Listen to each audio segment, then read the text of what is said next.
ইরানকে একতরফাভাবে আঘাত করে সহজে পার পেয়ে যাবে আমেরিকা, এটা ভেবে বসা মস্ত বড় ভুল। এটা ভেনেজুয়েলা না, এর নাম ইরান। ইতিহাস বলে ইরান কখনোই কারো কাছে মাথা নত করেনি। যখনই আক্রান্ত হয়েছে ঘুরে দাঁড়িয়েছে, পাল্টা আক্রমণে তছনছ হয়ে গেছে প্রতিপক্ষ। তাই এবারও আমেরিকার ভাগ্যে কি আছে তা কিছুই বলা যায় না। ইরানের ক্ষতি হবে, নিশ্চয়ই হবে, কিন্তু পাল্টা জবাবও হবে ভয়ঙ্কর ও সংগঠিত। কেননা ইরানের হাতে আছে বিপুল সংখ্যক ব্যালিস্টিক মিসাইল, ড্রোনের ঝাঁক, সমুদ্রভিত্তিক আক্রমণ সক্ষমতা। একই সাথে শত শত মিসাইল আকাশ চিরে নেমে আসতে পারে, টার্গেট হতে পারে সামরিক ঘাঁটি, নৌবহর, গুরুত্বপূর্ণ আমেরিকান বিভিন্ন অবকাঠামো। এমনকি ইরানের প্রক্সি শক্তি যেমন হিজবুল্লাহর মতো শক্তিও নেমে পড়বে ইরানের পক্ষে। টার্গেট হবে ইসরায়েল কিংবা আমেরিকার মিত্র শক্তিগুলো। আপনি কি মনে করেন এইসব আঞ্চলিক শক্তি কি এখন বসে থাকবে? তারা পুরোদমে ইসরায়েল ও আমেরিকার ঘাঁটি লক্ষ্য করে হামলা করবে। যুদ্ধ ছড়িয়ে পড়বে পুরো মধ্যপ্রাচ্যে। পারস্য উপসাগর ও আশপাশের মার্কিন ঘাঁটিগুলো এরই মধ্যে উচ্চ সতর্কতায় চলে গেছে।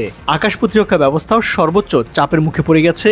মধ্যপ্রাচ্যের সব দেশের আকাশসীমা বন্ধ হয়ে গেছে।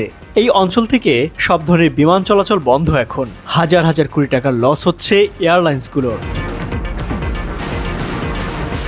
অতীতে দেখা গেছে যুক্তরাষ্ট্রের হামলার সাথে সাথে যুক্তরাষ্ট্র ও ইসরায়েলের উপর সাইবার হামলা হয়েছে বিশ্বের বিভিন্ন দেশ থেকে। আর সবচেয়ে বড় কৌশলগত কার্ড হরমুজ প্রণালী। বিশ্ব জ্বালানির বড় অংশ এই পথ দিয়ে যায়, যেখানে অস্থিরতা তৈরি হলেই তেলের দাম আকাশ ছোঁয়া হবে। বৈশ্বিক বাজার কেঁপে উঠবে। চাপ শুধু একটি দেশের উপর নয়, পুরো বিশ্ব ব্যবস্থার উপরই পড়বে। ইরানের উপর ইসরায়েল ও যুক্তরাষ্ট্রের যৌথ হামলার ঘটনায় এরই মধ্যে মধ্যপ্রাচ্যে অস্থিতিশীল পরিস্থিতি বিরাজ করছে। এমন পরিস্থিতিতে বিশ্বের অন্যতম গুরুত্বপূর্ণ নৌপথ হরমুজ প্রণালীতে জ্বালানি তেল পরিবহন স্থগিত করেছে বেশ কিছু শীর্ষস্থানীয় তেল ও ট্রেডিং কোম্পানি। এদিকে এই রুটে জাহাজ চলাচল দীর্ঘ সময় স্থগিত থাকলে বিশ্বজুড়ে জ্বালানি সরবরাহে বড় ধরনের বিঘ্ন ঘটার আশঙ্কা করা হচ্ছে। আবার অন্যদিকে স্বর্ণের দাম হবে আকাশ ছোঁয়া, ডলারের দর পড়তে থাকবে সারা বিশ্ব জুড়ে। মোট কথা বিশ্ব বাণিজ্য একটা বড় ধরনের ধাক্কা খাবে। আর ট্রাম্পের এই হামলা খোদ আমেরিকাতেই বিরোধিতা করছে বিভিন্ন রাজনৈতিক দলগুলো সেখানকার। মার্কিন সিনেটর এডওয়ার্ড জে মার্কি ইরানে ট্রাম্পের সামরিক হামলাকে অবৈধ ও অসাংবিধানিক বলে অভিহিত করেছেন। এক বিবৃতিতে মার্কি বলেন, এই হামলা কংগ্রেস অনুমোদন করেনি, এটি সমস্ত আমেরিকানদের জন্য বিপদ বয়ে আনবে। তিনি বলেন, ট্রাম্পের অবৈধ কর্মকাণ্ড একটি বৃহত্তর আঞ্চলিক যুদ্ধের উত্তেজনা বৃদ্ধির ঝুঁকি বাড়িয়ে দিয়েছে, যা ওই অঞ্চলে থাকা মার্কিন সেনা, বেসামরিক নাগরিকদের জন্য মারাত্মক হুমকি। তার মানে ইরানকে ভয় পাচ্ছে আমেরিকা নিজেও। মার্কি বলেন, ট্রাম্প ধারাবাহিকভাবে ইরানের পারমাণবিক হুমকি অতি আসন্ন উল্লেখ করে তা অতিরঞ্জিত করে দেখিয়েছেন।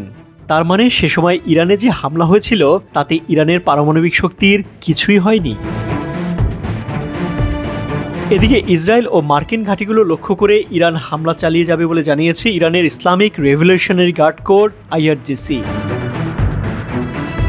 আইআরজিসি হুঁশিয়ারি দিয়ে বলেছে, ইসরায়েলে হামলা চালিয়ে যাবে তারা। একই সঙ্গে উপসাগরের বিভিন্ন দেশে অবস্থিত মার্কিন ঘাঁটি ও তাদের স্বার্থ সংশ্লিষ্ট স্থাপনায় লক্ষ্য করে হামলা চলবে।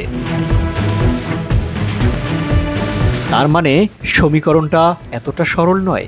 যুদ্ধ শুরু মানেই দ্রুত শেষ এমন কোনো নিশ্চয়তাও নেই, বরং সংঘাত ছড়িয়ে পড়লে তার ঢেউ বহু দূর পর্যন্ত চলে যাবে।